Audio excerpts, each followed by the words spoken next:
Welcome to According to Sam, folks. This is episode 221. Thank you for tuning in, watching, listening. Hope you had a great weekend.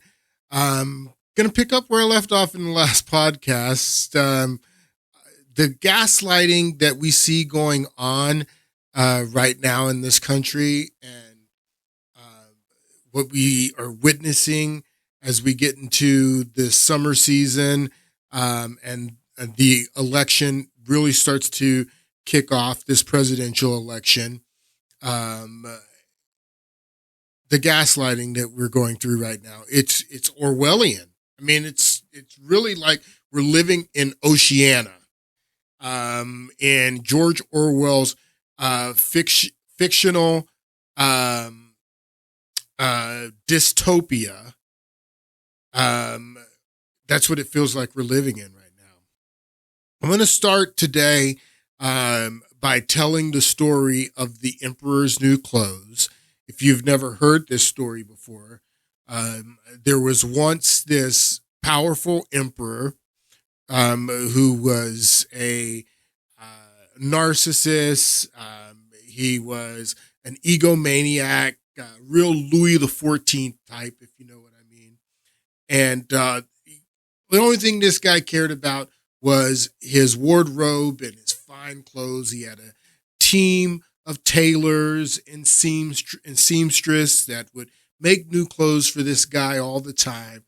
And one day, this swindler came to town, and he convinced the emperor that he could make the most beautiful garments for the emperor, but they would be garments that only the brightest and intelligent people could see. That fools couldn't. The swindler told the emperor that fools would not be able to see what you're able to see, being an intelligent man, and you're the only one who would be able to see these clothes, these garments, because I'm going to use a material that fools cannot see. Basically, that fools cannot see is what the swindler told him. And the king commissioned this swindler to make these garments out of a material that fools could not see. And the king would send his ministers in while the swindler was working on these garments, and the swindler would be there working, and he wouldn't have anything in his hands, but he was working and pretending like he was measuring material and cutting material. And the ministers would come in, and the swindler would say, "How do you like it?" And the minister, because he didn't want to be a fool, he would say, "Oh, it looks great." Even though he knows that he could see that there's nothing on the table, that this swindler is doing nothing. This minister who was sent by the king would also say that, "Hey, yeah, that looks great," because he didn't want to be seen as a fool. So eventually they deliver the garments to the king. The king parades them around in front of everybody, and everybody's saying how great the king looks in his new clothes. But in actuality, the king, or the emperor, was naked. He didn't have any clothes on, but all the sycophants that didn't want to be seen as fools, they would tell the emperor how great his garments look, until it was a child who pointed at the emperor and finally said, "Hey, why don't you have any clothes on? That you're naked." That's the story of the Emperor's New Clothes. And that story is so fitting to the time and place that we find ourselves in 2024, in this election season, and the gaslighting that is going on, telling us that Joe Biden's fine, that Joe Biden doesn't have any problems, that he's again sharp as a whip, like we were saying in the last podcast, is what we're being told. It's absolutely gaslighting. It is the ministers of the emperor telling us that we're fools if we can't see how great Joe Biden is doing. So today, the White House press secretary did her daily press briefing here, and I want you to take a listen to the question and the answer that she gives.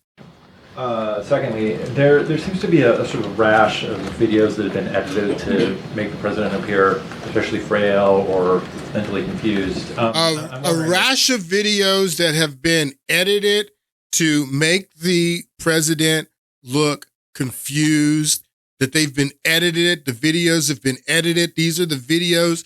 I showed them to you in the last podcast. This is what they're talking about. They're saying that these are edited videos. Joe Biden at the Juneteenth celebration, freezing like a zombie. This is edited, is what they're saying. Russian disinformation. So these are the videos that they're talking about.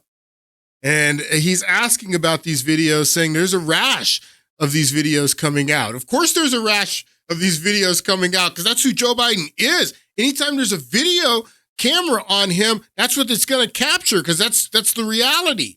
I mean, he's naked. To say at this time, it's more than a month away. I just don't have anything to share on the present schedule. Secondly, there seems to be a sort of rash of videos that have been edited to make the president appear especially frail or mentally make him appear frail. I'm wondering if the White House is especially worried about the fact that this appears to be a pattern that we're seeing more often. Yeah, and I think you all have called this the cheap fakes video, and that's exactly what they are. They are cheap fakes video.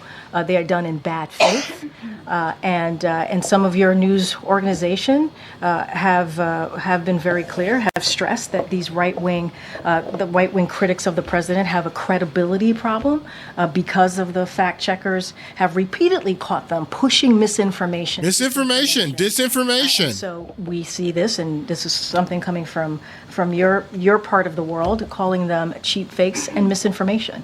And I'll quote the Washington Post, where they wrote about this, and they said how Republicans use misleading videos to attack Biden in a 24-hour period. And to their credit, we have a conservative Washington Examiner did call them out as well, calling out the New York Post. Ironically, several recent cheap fakes actually attacked the president for thanking troops. That is what they're attacking the president for.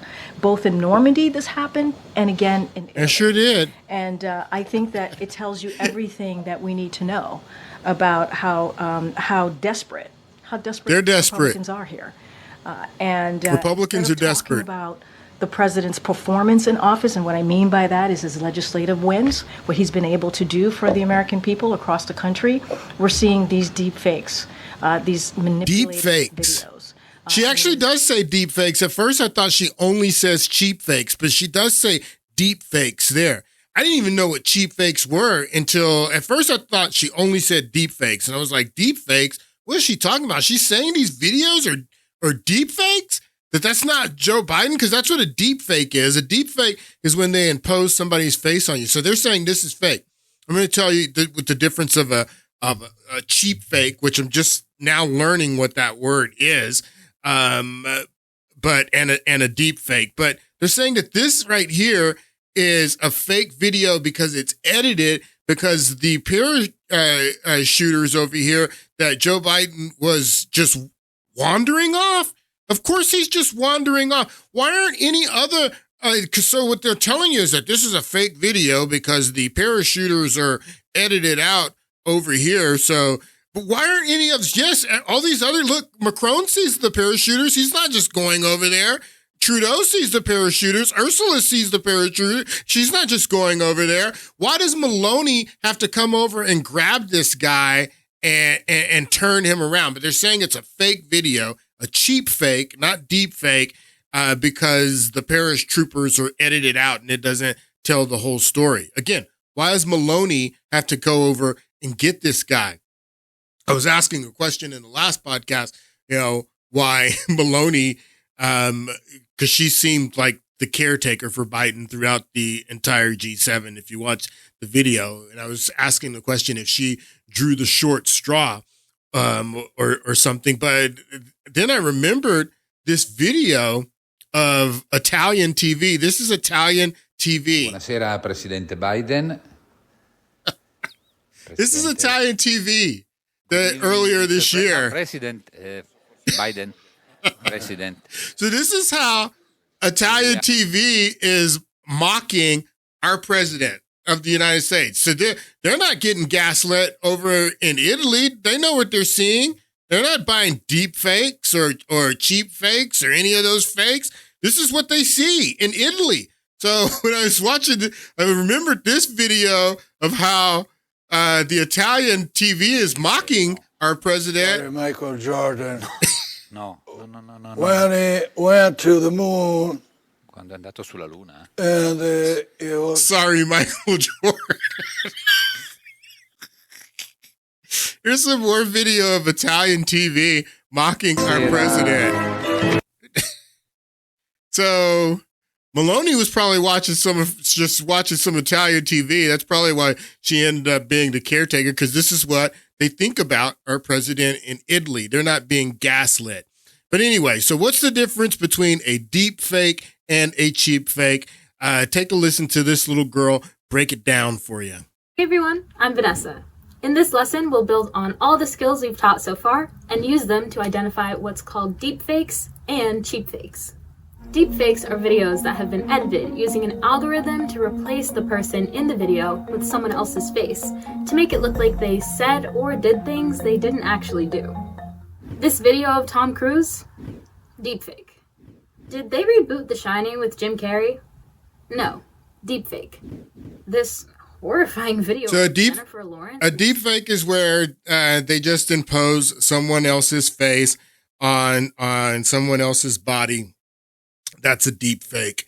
I haven't checked out who this media-wise is, but this video came out a year ago. Again, I've never heard the term cheap fake before. Karine Jean-Pierre, used it in the press briefing today. Now, let's talk about the cheap fakes, okay? So cheap fakes are videos that are edited and to basically change the context of what is meant to say in reality. Like, for example, like when Donald Trump, after the Charlottesville riot in his first year in office, when they were trying to remove the Robert E. Lee statue from the Robert E. Lee Park or something there in Charlottesville, Virginia. And there's this riot that broke out. You had to Unite the Right rally the night before that Richard Spencer, an Obama supporter, got all these white guys with tiki torches to march around and say Jews will not replace us. And then the next day you had the riot that broke out there at the park, and Trump was asked about it. And he said there are good people on both sides of the argument, meaning that there are people who wanted the statue to stay that were good people that revered Robert E. Lee. And they wanted the statue to stay. Was it Robert E. Lee or was it whoever the statue was? These people, were not necessarily neo-Nazis because they were there to support the statue staying is what Donald Trump essentially said. And he even says in that same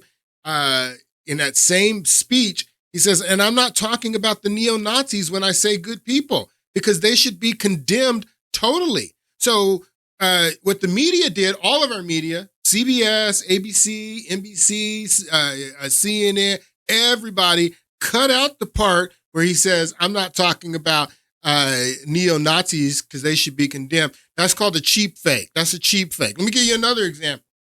So you remember on January 6th when Donald Trump spoke at the Ellipse and he says, we're going to walk down to the Capitol and peacefully and patriotically make our voices heard. And all of our media, everybody, ABC, NBC, CBS, MSNBC, CNN, everybody, they cut out the part where he says, we're going to peacefully and patriotically make our voices heard.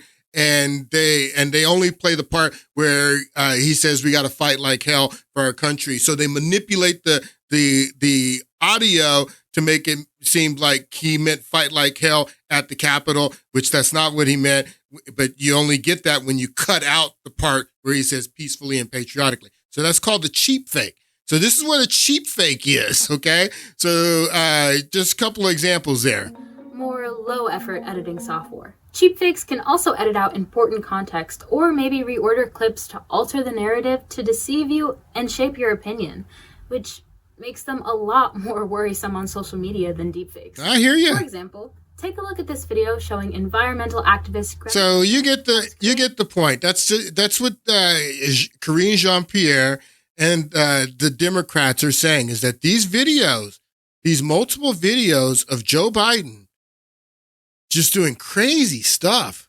Just look at this, just wandering off. I mean, just freezing at the Juneteenth celebration, all this.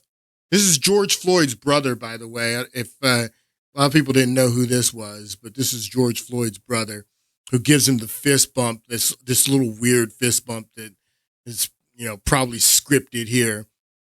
And the guy is out of it. But this is a cheap fake, I guess. It's cheap fake. Cheap fake. This is at Normandy. This is a cheap fake, is what they're telling you. And then the most recent one, this one was, remember this. So guys, when this is in Italy too. Look at this. This is the president of Argentina. It's like, what the heck is going on here? Joe Biden headbutting the Pope. Just some weird stuff. This was over this past weekend. Obama and Joe Biden campaigning at this high dollar event in Los Angeles. And Obama had to escort him off the stage. He just freezes on stage. This one went viral this weekend. This is a cheap fake. Cheap fake. Look at this. Look at Biden. He's just freezing there. Obama has to grab his hand. Look at Obama grabs his hand. Come on, Biden. Come on. And then he just leads him off with his hand. He never takes his hand off his back. He keeps pushing him. He's pushing him. Come on, Joe. Come on. Cheap fake. That's a cheap fake. Oh, this is what they're seeing in Italy when they're making fun of our president. That's exactly what they're seeing. That looks just like this. What's the difference in what you just saw here in LA with Obama leading him off stage and this right here, that the Italian TV? Hey, what's the difference? That's cheap fake. This is reality. The emperor is naked. He has no clothes. He is absolutely naked. And everybody sees it. The entire world sees it. This is the president of Argentina. Look at his face. He's like, what the heck is going on here? They all see it. Everyone sees it. Look at this. Look at Macron's wife here. You can see it on her face. She's like, what the heck is this guy doing? These are world leaders. They know what's going on. Maloney having to go get him. They know. The entire world knows what's going on, that the emperor is naked. This is embarrassing, people. And the gaslighting that is going on in this country and trying to convince us that this guy's okay is crazy. Take a listen. There's a growing and insidious trend in right-wing media, broadcast, print, and social media. It is to take highly misleading and selectively edited videos of President Biden directly from Republican National Committee social media accounts and then use those videos to spread messages virally to cast doubt on President Biden's fitness for office. Here is this headline from the New York Post, quote, Biden appears to freeze up, has to be led off stage by Obama at Megabucks LA fundraiser. The full video posted by Biden finance chair on Twitter shows something entirely different. No, it doesn't show something entirely different. Okay, again, this is more gaslighting. This is the video that I just showed you. There's no editing here, like what they did with Trump in his Charlottesville statements, or like they did with Trump with his speech on January 6th. There's no editing. They don't take any of the context out. This is what happens right here. This is what happens. Obama freezes. Obama grabs his hand and leads him off. He pulls him. Look at this. So check out what she means when she says this is the full video. This is the video that they put out to combat people saying that Obama had to obviously lead him off stage. Take a listen. Shows something entirely different. Biden reacting to applause and then walking off stage with former President. So look at how far this shot is. So they're showing you the exact same thing, but from a mile away. Look how small they are here in this, okay? Look how close. You could see the expressions on their faces here, but they're saying that the real video shot from, what, 20 yards away? And this is the real video, and this explains what's really going on. This is gaslighting, people. Obama. It's It comes less than 1 gaslighting. week after the New York Post made a cover out of another piece of deceptively edited tape, calling him meanderer-in-chief due to what they claim was Biden walking away during a skydiving demonstration during the G7 summit last week. Yeah, he's walking the only away. problem is that the full video, which emerged almost instantly, shows Biden was going over to congratulate one of the skydivers who's cropped out of the video entirely. Yeah, in the full video that you just showed us, you still see Prime Minister Maloney having to go over and get him. In the video that you're putting out to say that this is not the cheap fake, this is the real video. In the real video, you still see him turning his back on the rest of the world leaders, Maloney having to go over and get him and say, hey, look this way, we're taking pictures. And then you see all the other leaders, kind of like move over his direction to kind of normalize what he's doing. The only problem is that the full video, which emerged almost instantly, shows Biden was going over to congratulate one of the skydivers who's cropped out of the video entirely. Both the articles are based on cheap fakes, videos of real events that are intentionally manipulated to fool viewers, released on an RNC opposition research social media account with zero independent fact-checking by these so-called journalists and spread throughout the right-wing Straight up ecosystem. Straight up We would Pravda. take the hand-wringing by right-wing media about Biden's mental fitness in videos intentionally manipulated to make him look unfit, maybe a little more seriously if they weren't radio silent about the repeated, glaring, and real mental lapses happening behind podiums and on camera on the part of Donald Trump. So that's the other part of their narrative, and we talked about it in the last podcast. I played the Andrew Sorkin clip from CNBC where he says that he's talked to CEOs that have been in meetings with Trump behind closed doors, and Trump is meandering and he's losing his train of thought, that he's the one that is not well. That's part of the gaslighting, is not only that Biden is fine and that you guys, you're not believing, you can't believe your own eyes and what you're seeing, that he's fine, he's great behind closed doors. That's only part of the narrative. The other part of the narrative is that Trump is the one who's losing it. Trump is the one who needs to be led off stage and is just walking off and, staring into space. That's Trump, not Biden. No matter what you see, even though you see the emperor is naked, if you don't want to be seen as a fool, you have to recognize how beautiful his clothes are. So this is another reporter who came out, MSNBC, and he's got the same narrative as Andrew Sorkin. It's not what we see. Trump's doing podcasts with what's that guy's name? Jake Paul or one of those Paul brothers. He just did a podcast with him. He's on stage doing press conferences and speeches, and he may flub every now and then, but nothing like Biden. These guys are not even on the same level. And what these guys now are coming out with, that in private, not in public, but in private, that Donald Trump is losing it, and he's basically acting like what we see Biden doing in public. That in private, Trump is acting like what we see Biden doing in public. If you are brave enough to say, like the child says, that, hey, the emperor has no clothes, then you know what you see. The other thing that I think is really interesting, because I really got to know Donald Trump post-presidency, and I got to see what he was like. And over the weekend, he was talking about how Joe Biden needs to take a cognitive test. Joe Biden, isn't all there. Donald Trump had severe memory issues. As the journalist who spent the most time with him, I have to say he couldn't remember things. He couldn't even remember me. We spent an hour together in 2021. Maybe you're just forgettable, bro. A few months later, I went back to the White House. I went back to Trump Tower to talk to him about his time in the White House. And he had this vacant look on his face, and I said, "Do you remember me?" And he said, "No." He had no recollection of our lengthy interview that we had, and he wasn't doing a lot of interviews at that time. So I think that the American public really. So Trump's in the same condition as Biden because he doesn't remember who this guy is. Oh, he doesn't remember me. He doesn't remember me. He's losing it, just like Biden. He didn't remember me.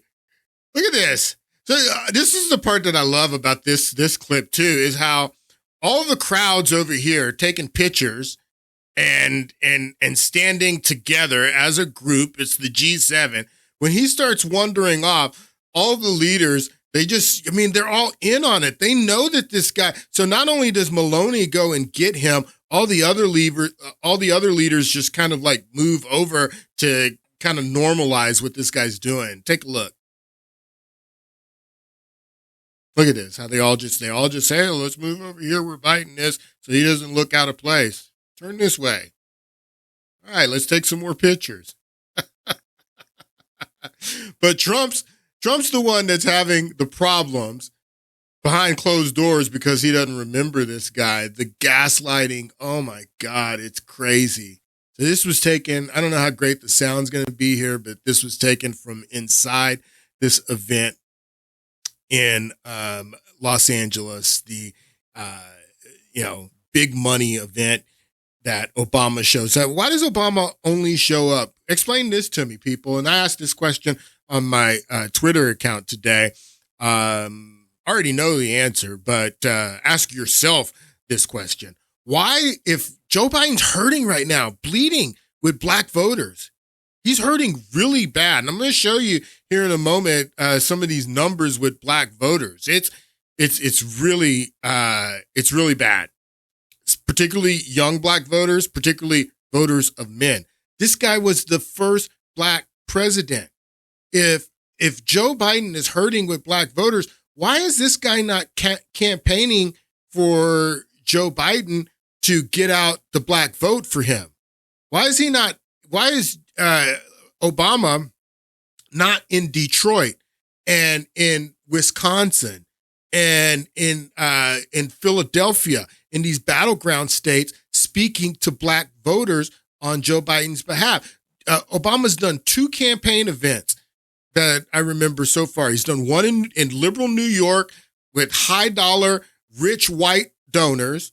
And then he did this one in Los Angeles again with high dollar, rich white donors. Why isn't this guy going and speaking to black voters for Joe Biden? Because this guy don't have no pull with black voters, quite frankly. He doesn't.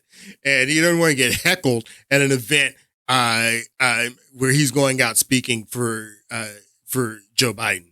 And that's just the truth of the matter, that Barack Obama has no pull with black voters. He would not be able to help Joe Biden get out the black vote at all. The only pull that this guy has is with rich white voters. And that's why he's going to these events with rich white voters, because those are the people who love Barack Obama the most. But listen to Joe Biden. Again, this is from someone's phone. I don't know how great the sound's going to be, but it doesn't sound good. I mean, even if you're there in the audience. And guess what? It's growing. The economy's growing. People doing better. We have the lowest unemployment rate in 50 years. We have more people. We've had over 15 million people brand new hired into the workforce. You know, my son says we all have various short-term descriptions for your jobs, for what you accomplished. And he should say Joe Jobs. And guess what? It's growing. So I guess that's a cheap fake. I guess. Listen to this gaslighting, people. Just straight up gaslighting. The emperor is naked. Start your tape right now, because I'm about to tell you the truth. And F you if you can't handle the truth. This version of Biden is the best Biden ever. She knows so long as she was 9. In fact, I think he's better than he's ever been. President Biden has a photographic memory. His understanding and mastery of a complicated geopolitical situation is remarkable. He is sharp, intensely probing, and detail-oriented and focused. Jackie, are you here? Where's Jackie? I didn't think she was going to be here. I was sitting, 2 feet from him across the table, and he was, intense. Have trouble walking sometimes? Yeah, so did FDR. He wanted GD war. But he's totally focused. He's very sharp. They say he's sharp in meetings and so on. Very lucid, very well informed. Biden is stately, and he comes with gravitas. There hasn't been, as far as I know, a single claim that Biden made a mistake. Ageism is an issue. Americans have a rich history of holding people's physical characteristics against them. Okay, you can ask African Americans. He's older.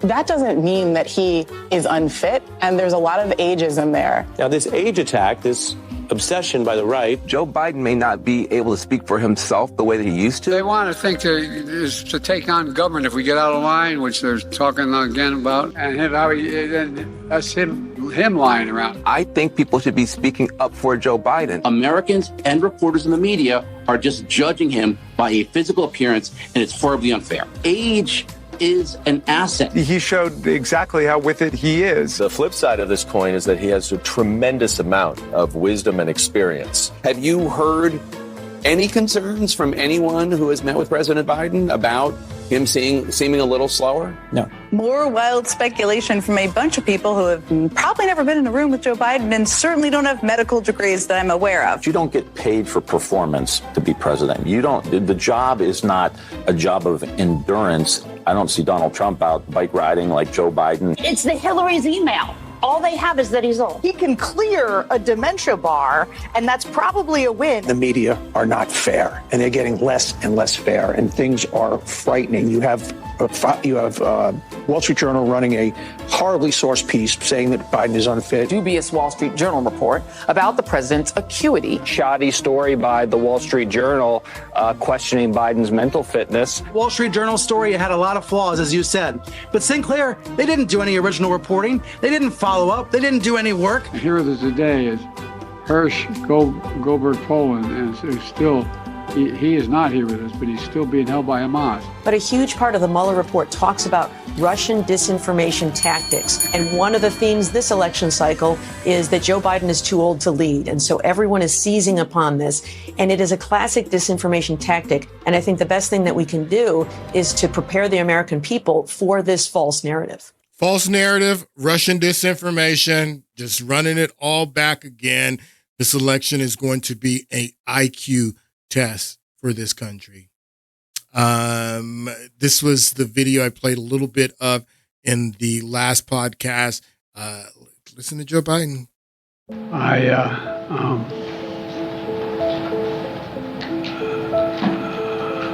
Anyway, and I don't want to, well, maybe choose my words. I was just thinking, anyway, I just, look, I mean,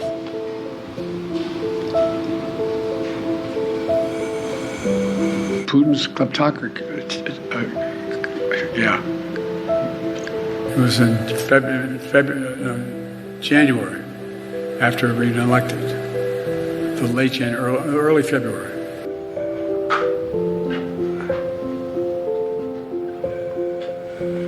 He said, it's not, we lead, not just, well, I won't go into it. Here's what drives the driver in the states that are affected. Here's what you can do, the drivers.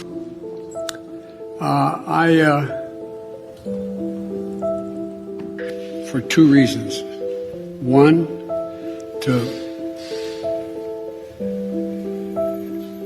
it's an impact that decades are making, because inaction was there was inaction with the Department of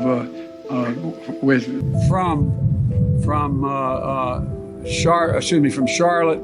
right, so this guy's not another line going from in this Florida. guy's not running the country, people. These people again are running the country, and to have a feeble old president like this is the best case scenario for these guys, because they can just run everything, and he's a figurehead.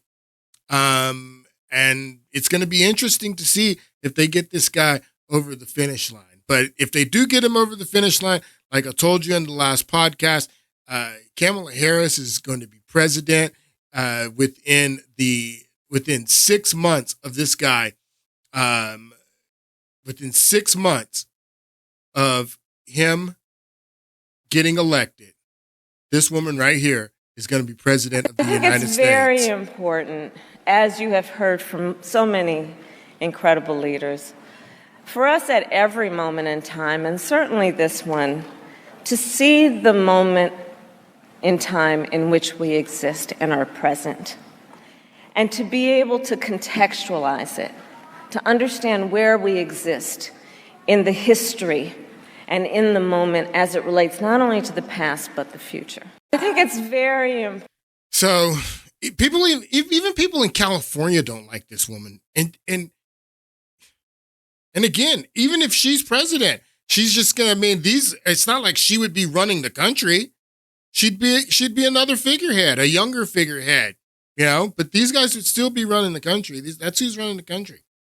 So in next week, you have the debate coming up. It's going to be the first debate, the earliest presidential debate that we've ever had in June, and Democrats have really set a high bar for Joe Biden. Although they have rigged the rules in his favor, if he's going to hit a grand slam, the field is in, and the rules are set up for him to hit a grand slam. He could kill it under the rules that were put in place for him to benefit him.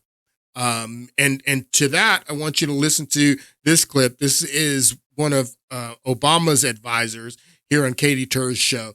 And she says what I just told you, that the rules are in Biden's favor, that Biden is set up in this debate to dominate and to kill it. Okay. So if he doesn't dominate and he doesn't kill it, then something's seriously wrong, because the rules are set up for him to dominate and to kill it. Jen, what do you make of these rules?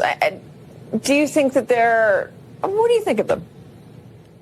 I mean, Doug paints a good picture of that. It may be, that Trump doesn't know how to use a camera, and he has a smart team around him. And if they decide to do something other than we expected, there could be a scenario where the rules work for Trump. But if you look at them based on past behavior, I don't see anything in the rules that is a benefit to Trump, and they all seem to be something that would help, that would make it a better environment for Biden. And I don't. So I'm the with rules, you, Katie. I don't understand why. The rules again. They are no audience, so there won't be any audience. Joe Biden can't be distracted by an audience. They're going to cut your mic if you're not answering a question, because again, if Trump is yelling and questions to Joe Biden and trying to get a back and forth going on like this, let me show you what a back and forth debate. So it's not just Trump who, like this right here, not having tens. Joe Biden will not be able. Let me just show you real quick what I'm talking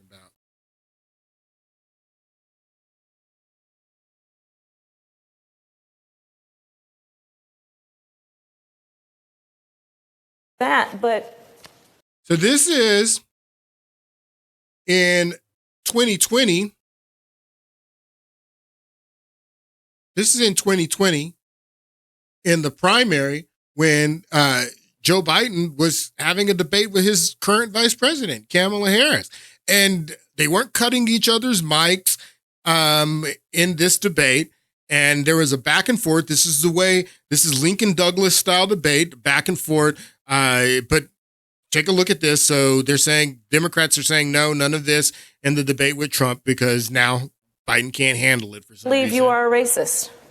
And I agree with you when you commit yourself to the importance of finding common ground. But I also believe, and it's personal, and I was actually it was hurtful. She says she was hurt by you being a racist, Joe Biden. Wow. Here you talk about the reputations of two United States senators who built their reputations and career on the segregation of race in this Your country. friends, your buddies. And it was not only that, but you also worked with them to oppose busing. Look, everything I've done in my career, I ran because of civil rights. I continue to think we have to make fundamental changes in civil rights. And those civil rights, by the way, include not just only African Americans, but the LGBT community. But Vice President Biden, do you agree today? So you see how Kamala Harris just came in and she's able to ask him a question directly. This is debate. So there's not going to be any of that in the debate that they're going to have next week because for some reason Biden can't handle that now. So this is what we're talking about when we say that the rules favor him. There's not going to be any audience. They're going to cut out the mics, so there's not any back and forth. So from what I'm reading is now this is a 90-minute debate. I'm reading that that Joe Biden is trying to negotiate them to have a sit down. So now he wants to sit down. All the rules favor him to hit a grand slam. And this woman who was a Obama advisor, she says that she didn't even understand why Trump agreed to these rules. And quite frankly, I did the podcast, if you guys remember, if you watched it, where when they announced this debate and the rules, I said the same thing. I don't even know why Trump is doing this debate. He doesn't have to. Biden needs to do it. But they set the whole thing up. And I haven't even mentioned the moderators yet. I did the podcast where I talked about how slimy Jake Tapper is, and his cohort there, Dana Bash. Nothing about this is fair. Trump's still going to destroy him. Work for Trump. But if you look at them based on past behavior, I don't see anything in the rules that is a benefit to Trump. And they all seem to be something that would help, that would make it a better environment for Biden. And I'm with you, Katie. Like, I don't understand why Trump agreed to these rules. And, Vaughn said, well, he's been saying that he would do it anytime, anywhere, but it's not as if Trump stands by his word or anything. So I am still surprised that they said yes right away to CNN. They said yes right away to ABC. Yeah, why did Trump agree to these rules and say yes to these one-sided rules right away? Because he's going to show. Everyone's going to see how one-sided it is. Anyone who's watching is going to see how biased the moderators are. The emperor has no clothes, and people see, and there's nothing they can do to save this guy. Nothing at all. They were talking about the debate on this week with Hot Carl this weekend, and I want you to listen to what this woman says. I think it's quite hilarious.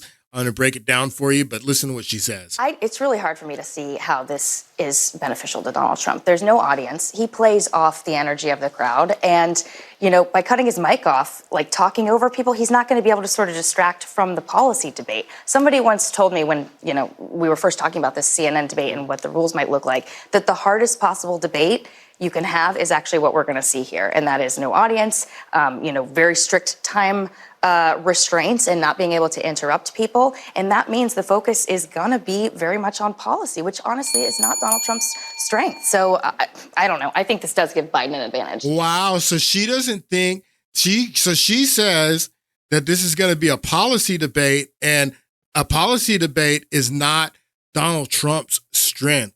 Wow. When I saw this, I was blown away, because the last thing that Joe Biden wants to do is get into a policy debate in this election. This is the last thing he wants. Are you crazy?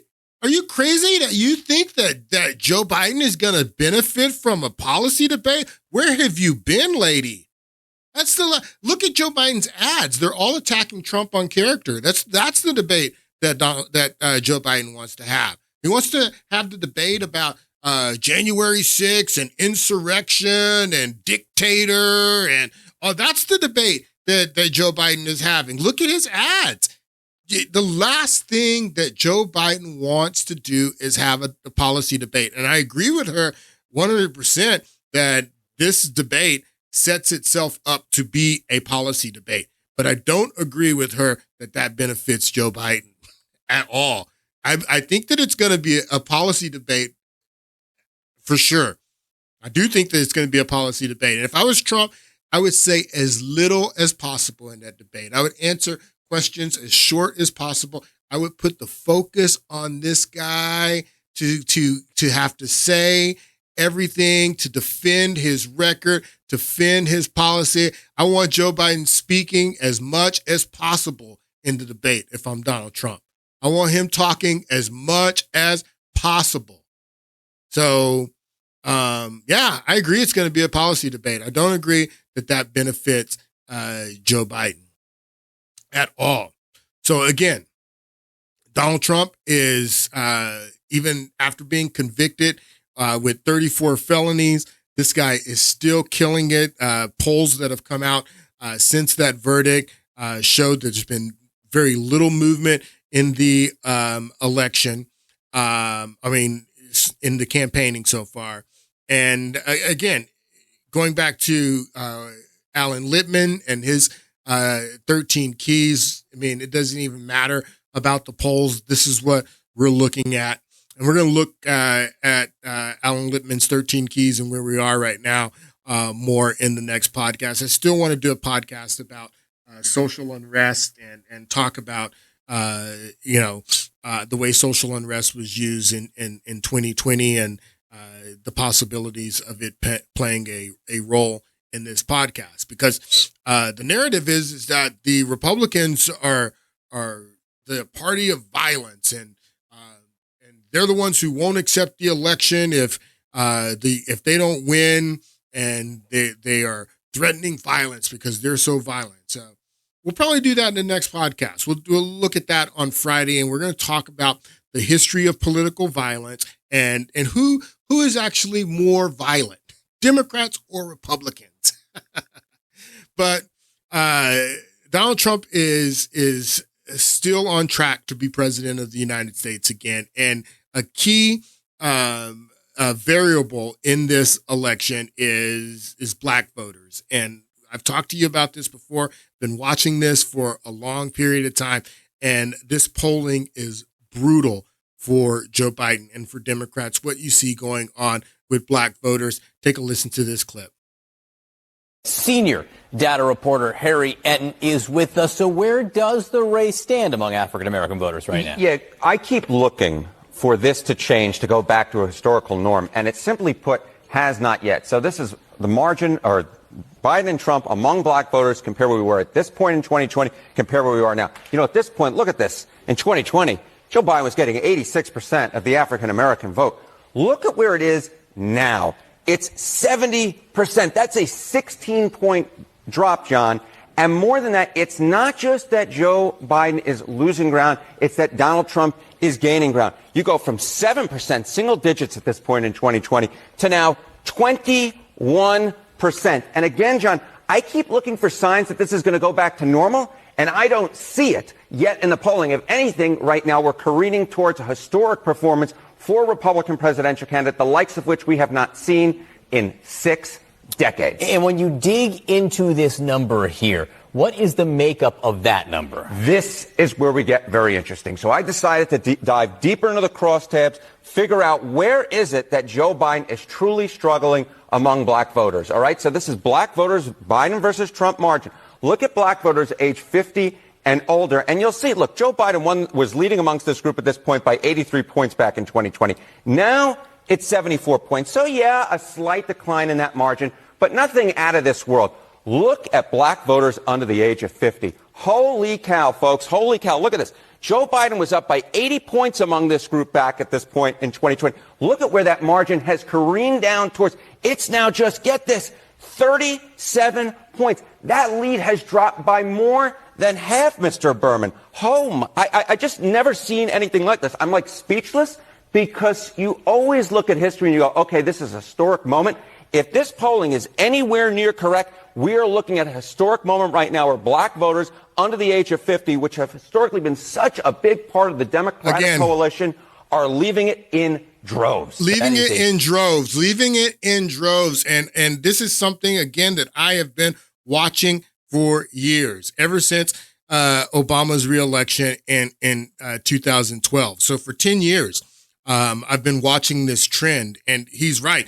Not only is the trend, as I've said to you before, not only is the trend incrementally, it's been happening incrementally. I think that it's going to be a huge jump in this election, but incrementally, I've been watching this happen, that the Democrats have been losing black votes. And at the same time, you've incrementally seen Trump go from 4% to 8 to 6% to 8 to 10% in 2020. Or he, what was it? 6%. Anyway, Trump's getting more as Democrats are getting less. That's been the trend. And again, I asked the question, if you see this going on with black votes, why is Obama at the rich events with the white voters? Where's Obama at? Here he is. Why is Obama at the ritzy event with the white voters that already support him? Everybody in this audience already supports Joe Biden. Everyone here. Nobody who went to this event is on the fence or maybe. They're all hardcore, die-in-the-wool Biden Democrat supporters. So why is Obama showing up at the safe spaces when Joe Biden really needs him in the hood? Joe Biden really needs him in the hood, and he's showing up at the safe spaces. Who can explain that to me? Because Barack Obama doesn't have any pull in the hood. That's what's going on here. No pull at all. This guy could not go and campaign and get any black votes for Joe Biden at all. Obama couldn't help him at all with the black vote. So that's why. That's why he's going to the safe spaces. Because these people love Obama. They worship him like God. So the cope. The amounts of cope, especially after this segment on CNN that you saw, from people that Donald Trump's not getting 20% of the black vote. Oh, the polls are wrong. The polls are over exaggerating. That this is ridiculous. I mean, the amount of cope and gaslighting. Again, the emperor is butt naked. Listen to more of this. Decline in that margin, but nothing out of this world. Look at black voters under the age of 50. Holy cow, folks. Holy cow. Look at this. Joe Biden was up by 80 points among this group back at this point in 2020. Look at where that margin has careened down towards. It's now just, get this, 37 points. That lead has dropped by more than half, Mr. Berman. I just never seen anything like this. I'm like speechless, because you always look at history and you go, okay, this is a historic moment. If this polling is anywhere near correct, we are looking at a historic moment right now. You guys are in for a surprise. Under the age of 50, which have historically been you guys are in for a surprise. The Democratic coalition are leaving it in droves. That is a huge drop over a 4-year period, at least right now. All right, what's the impact of third-party candidacies here? Robert Kennedy Jr. All right, so I want you to listen to this woman. She is a black ex-Bernie Sanders staffer in Detroit. Particularly, Detroit is a huge battleground state. Detroit could decide this election Michigan, huge battleground state. Michigan could decide this election. But she is a black campaign staffer in Michigan. And I want you to listen to this woman, because people are saying that the polls, that's what you heard after this Harry Eaton clip, and I wish I would have prepped all the clips of everybody poo-pooing this and saying the polls are wrong. None of this stuff is going to happen. That Trump's not going to get 20% of the black votes. I have tons of clips of people, saying that Harry Eaton is wrong and that the polls are wrong. I didn't prep any of those clips, but Just so you know that's what people are saying. Well, I want you to listen to what this woman's saying. Again, Black ex Bernie Sanders campaign staffer in Michigan. Take a listen. So let's bring in Karl Rove, former deputy chief of staff for President George W. Bush and a Fox News contributor, and Teslin Figaro, host of the Straight Shot No Chaser podcast. Great to have both of you with us. Teslin, let me start with you just to deal with this video that got a lot of attention that appears to show President Obama kind of leading President Biden off the stage there. How much should this concern people or not concern them? Well, what concerns me and why I'm here today is definitely to talk about Michigan. Now, obviously, I don't speak for all black voters, Martha, but I can certainly tell you by being the only black national staffer in Michigan in 2015 working for Bernie Sanders, it does not take a lot of voters to like President Trump. It really only, former President Trump, it really only takes 1 or 2%. We were able to flip that state by 2% going to all of the places that Hillary Clinton refused to go. Just this weekend alone, I don't know if President Obama's holding his back, holding his hand, or whatever he's doing. But what I do know is somebody better get to the state of Michigan with a checkbook in hand with no IOUs. This is critical that these states, these swing states, are looked at. And they don't have to like President Trump, like the poll indicates. They didn't like Bernie Sanders, to be quite honest with you. But it only takes a small margin to make a difference. And that's what I'm concerned about. And that is what the majority of people who are saying, I don't like Trump, I don't like Biden either, but they cannot afford this to ignore this crucial demographic. Big warning, obviously, from you, knowing Michigan very well. Just sort of anecdotally, here's a Detroit rapper, I Swear Vezo, and what he had to say about voting in 2024 in Michigan. Watch. So this was an event that Trump held in a black neighborhood in Detroit. There were a lot of white people there that came to see Trump, and everybody was making a big deal about the fact that the seats were filled with white people, just like when Joe Biden went to Ebenezer Baptist Church, when there were tons of white people in the crowd there too. But this guy was also in the crowd, and he's not white, obviously. So there are obviously some people from Detroit that were there that at this event that were not white. Okay. So this is another part of the lighting that they're doing. And telling you that, everybody here was white. Well, this guy was there and he's not white. Listen to what he's saying. Detroit rapper, I Swear Vezo, and what he had to say about voting in 2024 in Michigan. Watch. I don't agree with everything about President Trump. I don't agree with 100% everything that anybody does. However, I'm not voting based off of personal feelings. I'm voting based off personal experience. I've experienced Trump as president. I've experienced Joe Biden as president. And I like the way I like Trump as president more. Okay, that from Detroit. Carl, your thoughts? I mean, it's just a no-brainer, this election. This election really is a no-brainer, literally. Because we've lived through 4 years of one of these men and 3 years of the other. I mean, if you've lived for the past 7-8 years and you're coherent and you're an adult and you've lived through both Trump's economy and Biden's economy, through Trump's peace and foreign policy and Biden's war foreign policy, if you lived through both of these presidents and you lived throughout that time, then you just have to make a judgment the way this guy made a judgment. He says, this isn't about Trump. This isn't about Biden.